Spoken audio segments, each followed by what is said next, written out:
with using every illegal item, killing 2 players, and avoiding all of our enemies' traps, we efficiently completed every illegal goal. But with all these rules clearly broken, we were forced to pay the price. Alright, it's been real.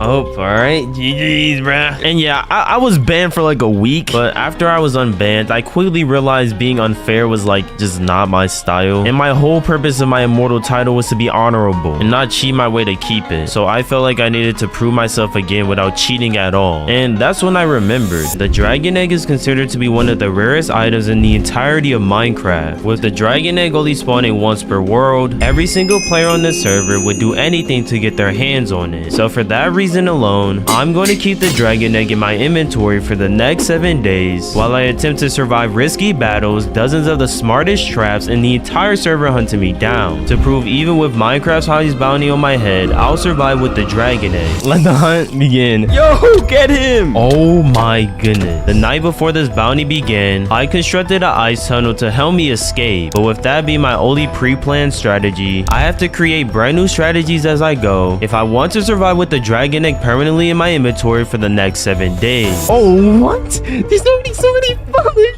The one thing I need to do the most is make a base, but if somebody's following me, that's kind of an issue. One of the essential things I can't go without for this challenge is a base, because I would need to use it to re-gear, hide from my enemies, and trade for loot. But once I realized only 15 seconds after my initial escape I was being followed, I realized this challenge wouldn't be as easy as I expected, and players would go above and beyond to have a chance of stealing the dragon egg. So once I realized I wasn't being followed anymore, I immediately ventured the world to find a spot to build a base. A base right here would be the perfect base. All right, so I guess I'm gonna set my base like right here. This might be a good spot to, you know, start my base. Okay, so our base is pretty much done, but just after I logged off to take an hour break. What? This is not mine. Oh my gosh. I already have to move my base. The base was already compromised 2 hours into the challenge, showing that I would need to think of a better way to make a base with all of the essentials without the base being destroyed instantly. Because on day 2, I'm gonna have my first challenge out of 3, and I would need to re-gear after each challenge. So I decided the only way I could make a base that wouldn't get found instantly is if I use secret entrances to enter my base instead of having obvious visible entrances. Okay, we're going to make a tunnel from underneath the base, and boom, just like that, we have a secret entrance that hopefully no one will find. But now with this secret entrance, I'm going to move on to my first challenge, which is to trap a player. Traps are kind of hard to kill players with, since in the current days of SMP, there aren't many traps that are undetectable by players. But I had a pretty good idea. The plan was to build an ice track in a snow biome, and at the end of the track set a powder snowfall